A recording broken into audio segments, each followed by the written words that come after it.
Hi everyone and welcome to my YouTube channel.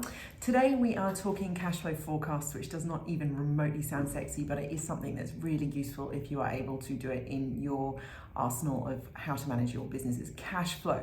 So we will go through how to do a cash flow forecast. We will then talk about whether or not there are any templates on how to get one and what pain you might be feeling if you don't do one, and how they benefit and help you in your business day to day. So first things first, how do you go about preparing a cash flow forecast? Well, quite simply, the more detail you have on this, the better, I have to say. The more detailed you can be, it's great. So usually you would do them covering out over the next 12 to 13 months. And you might be saying, 13 months, Alex? That's a bit strange. Yet you want it to be tracking a month more than a calendar year usually, because that helps keep you in the ebb and flow of what's going beyond your current financial year. You, generally speaking, I would personally start with your profit and loss if you've got access to your profit and loss. If you're using a software program like Xero, you can have a look on Xero just to see what items are on your profit and loss. And these are the line items as you go down the page, like accounting and motor vehicle expenses, printing and stationery, all those sorts of things. You want to list them down, and I would personally use, just to get you started, an Excel spreadsheet. I think that's probably the easiest way to start. Now, there are a number of platforms out there that you could be using to do this, but an Excel spreadsheet is by far and away the easiest, quickest, and cheapest option for you to do this. So list them in a column on the left-hand side of the page, every single item of expenses you are expected to have during the year. And like I said, your profit and loss is the really good place to start. Now, because this is cash flow, and we're talking about all the money going into your bank account and coming out of your bank account, you also want to include items that won't necessarily appear on your profit and loss. And that would be things like your loan repayments, car repayments, tax payments. So that's like your BAS payments, your end of year income tax, pay-as-you-go installments, pay-as-you-go withholding for your employees. All of those payments also need to be included on your list of items that you think you're expecting to pay for the entire financial year. Up above that, you would want to have your income items. So for most businesses, that might only be 1 or 2 rows, because you might only have 1 or 2 income streams. But for some businesses, you might have anything up to 10 income streams coming through. So again, use your profit and loss as a guide, because your profit and loss that's on your Xero or QuickBooks or whatever it is you're using is based on your management account, what's called your management accounts. And that is really the detail of where you're watching your business day to day. So aligning your cash flow forecast and your profit and loss really helps you in terms of looking at it quickly, understand how the numbers are working. Now, what's really important here and really crucial is that you need to have a line item at the top that says opening bank balance and a line item at the bottom that says closing bank balance, because what you want to be making sure is that those numbers are never in a negative. Now, the whole point of a cash flow forecast is to actually project out how your cash flow is going to, or how you're expecting your cash flow to run for the next 13 months. So you will be able to see as you're doing it where the bank balance looks as though it's going to be falling into a negative number. They're the months where you need to be going, okay, well, where have I got excess cash in other months that I can save to cover that deficit in that month? Or, what can I do to bring in extra revenue in that month to help offset the number of expenses? And it may happen where you've got annualized expenditure like insurance costs, for example. Car registrations are another one that tend to come out annually or at least 6 monthly, and they can cause quite a bit of pain in your cash flow if you're running quite a tight cash flow. Now, just to make this point, cash flow forecasts should be done even when cash isn't necessarily particularly tight. They are a really good way of making sure that you're kicking your goals and you're using the money where it needs to be spent. To be really clear, a cash flow forecast and a budget are not the same thing. A budget is a plan of where you want to go. A cash flow forecast is how you're going to spend your money. And that's really the crucial difference here. But to align them, you need to make sure your cash flow is working, because to achieve what's in your budget, your cash flow needs to be working. Doing this forecast is not going to be a 5-minute task. It's probably going to take you a couple of hours, if not more, because like I said before, it needs to be as detailed as humanly possible. So making it detailed will take time.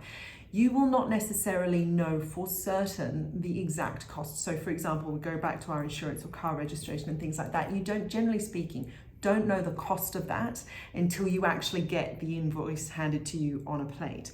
Now, for those types of items, I would suggest that you either do your best guess, understanding that when the bill comes in, you need to update it, or you use last year's number, understanding again that once the bill comes in, you need to update it so that you can actually get, because the idea is you get a feel for where it's going to be, and as it gets more concrete nearer the time, then you update the forecast to reflect the concrete numbers that you're getting. The same thing goes for things like electricity. Electricity costs are another one. You don't ever know exactly what that's going to be until the bill falls on the mat, but you can have a pretty good estimate, especially if you look back through last year's numbers. You can kind of see how your electricity, the pattern it's fallen into. So I was doing some work for a client the other day. I was looking at his water bills. Now, water bills here in WA come in every 2 months or so throughout the year, and I was just looking at the rates charge on the water. Now, over the last 2 years, every January the rates charge is nearly $15 to $20 less than it is in all the other months of the year. Very interesting. I hadn't noticed it before, but I noticed it the other day. You will find the same sort of patterns happen in your expenses as well. And that's what we're trying to plan for, is making sure that we do it. So you might not know the exact number, but you will know that in January, your rates notice is likely to be $20 less than it was in the other quarters. And as such, you can account for it being a little bit less. And again, firm up on the number when the bills actually fall on the mat. Now, this may make you feel a little bit like a rabbit caught in headlights because it is quite a lot of work and it is quite a detailed piece of work.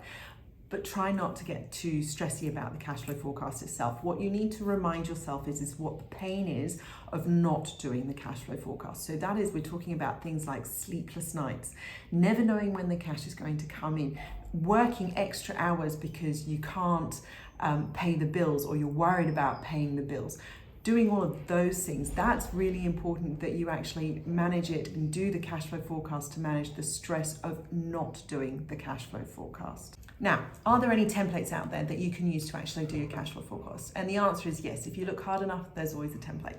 There's going to be an app or a software package or something, and I'm sure if you looked through Xero and looked at their apps on Xero, there's going to be something in there that you could use to do this for you. Like I said before, Excel is a fabulous tool. It's usually free because if you're running Microsoft, you've got it on there anyway. It also has a template in it to do the cash flow forecast. It's a basic template, but it is a template nonetheless. It is easily, you can change it, you can make it look pretty, you can move things around easily, you can delete things. It's very, very easy to use to get to where you need to be. When you need to access it again, you can access it really, really easily. It's, like I said, a really easy, simple piece of software to use for this purpose precisely. Can you do it yourself? Yes, absolutely you can. But like I said before, it is a lot of work. There is a benefit to doing yourself in the sense that nobody knows your business like you know your business.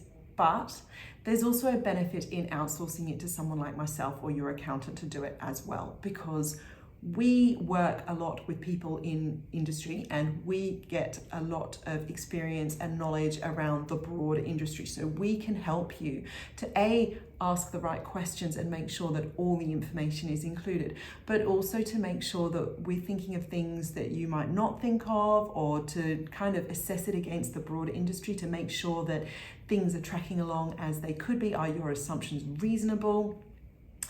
Think of the accountant as being your finance function. We're not just here to do your taxes and to do your financials at the end of the year. We're actually here to provide you with your finance help overall. So that means that where it might cost you $150,000 to get a finance director in, and another $100,000 to get a manager in, a finance manager in, another $10,000 to $15,000 to get a bookkeeper in. We're all of those people rolled into one. So use us to get what you need out of this, and that is to get the information that you need to make your business successful. So I hope this has been useful. I hope you've had you've got out of it what you needed to get out of it. If you want to subscribe to our channel, that would be great. Click the bell so that you get notified whenever we issue a new video. Otherwise, have a great day and we will talk again soon.